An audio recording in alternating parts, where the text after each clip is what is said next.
बिहार की सियासत में भरत तिवारी मामला अब तूल पकड़ता जा रहा है और तूफान बनता जा रहा है। सरकार विपक्ष के तीखे सवालों के बीच लगातार गिरती नजर आ रही है।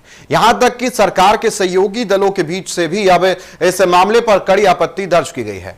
हर बयान के साथ मामला और ज्यादा भड़कता जा रहा है। इसी बीच बिहार के मुजफ्फरपुर की एक घटना ने एक बार फिर बिहार की जनता की सुरक्षा पर सवाल उठा दिया है। मामला मुजफ्फरपुर का है, जहां शनिवार को सुबह गोलियों की तड़तड़ाहट से गूंज उठी। यहां एक प्राइवेट प्रॉपर्टी डीलर की गोली मारकर हत्या कर दी गई है। वो रोज की तरह मंदिर में पूजा करने पहुंचा था, तभी घात लगाए बैठे बदमाशों ने नजदीक से गोलियां मार दी। तो घटना से इलाके में चीख पुकार मच गई है। घटना के बाद पूरे इलाके में हड़कंप मच गया है। स्थानीय लोगों में भारी आक्रोश देखने को मिल रहा है। तो सूचना मिलते ही पुलिस मौके पर पहुंची है और मामले की जांच जारी है।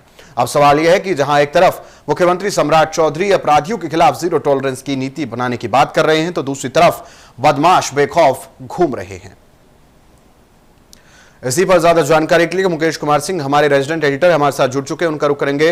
मुकेश जी, ये बड़ा मामला है, जहां एक तरफ हमने देखा भरत तिवारी का एनकाउंटर मामला, तो दूसरी तरफ अब प्रॉपर्टी डीलर की गोली मारकर हत्या कर दी गई है। सबसे पहले जानेंगे कि आखिर ये क्या कोई पुरानी रंजिश है, क्या कुछ निकलकर सामने आ रहा है इस पूरे प्रकरण में, कि आखिर किन कारणों से ये सब हुआ है? कोई जानकारी इसको लेकर अभी तक सामने आई हो?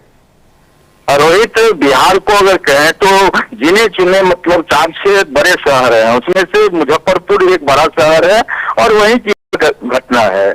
और पूजा के दौरान जो है, पूजा करने के लिए उतरे ही थे, बाइक से गए थे श्याम कुशवाहा, और उन्होंने अपनी बाइक खड़ी की थी और अचानक ताबड़तोड़ उन पर गोलियां बरसने लगी। मौके वारदात पर जब पुलिस पहुंची तो वहां 3 खोखे बरामद किए गए।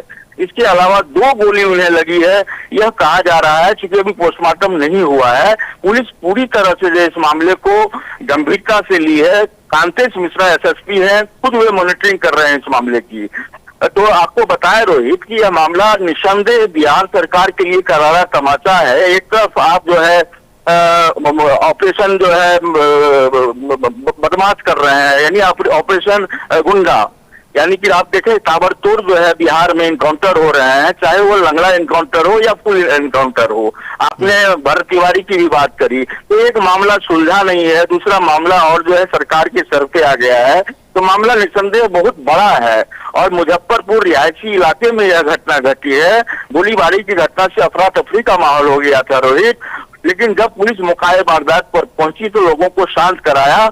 और जो श्याम कुमार कुशवाहा हैं, उनके बारे में जो जानकारी अभी तक मिल पाई है, उनकी किताब की दुकान है और बड़े हुए कारोबारी जमीन के रहे हैं और कोई मतलब ऐसा नहीं है कि हिस्ट्री शीटर रहे हैं वे, लेकिन उन पर भी 3 मुकदमा जो है वह थाने में दर्ज है और 2 मुकदमा जो है वह कोर्ट में दर्ज है। और एक मामले में आज उनकी गवाही भी होनी थी। तो पुलिस तमाम बिंदुओं पर जांच कर रही है। कांतेश मिश्रा से हमारी बात हुई है दूरभाष पर ही, और उन्होंने कहा है कि इस मामले को भी उन्होंने चैलेंज के रूप में लिया है और सभी बिंदुओं पर जांच करी जा रही है। और ये मामला निस्संदेह जमीन से जुड़ा हुआ मामला है और इसी जमीन की खरीदारी या और बिक्री की वजह से इस घटना को अंजाम दिया गया है। 2 लोगों को जो है डिटेन किया है पुलिस ने, उठाया है और छानबीन कर रही है पुलिस। सबसे बड़ी बात है रोहित कि अभी तक परिवार की तरफ से जो एफआईआर दिया गया है उसमें 3 अज्ञात व्यक्तियों के खिलाफ जो है मामला दर्ज कराने की बात करी गई है।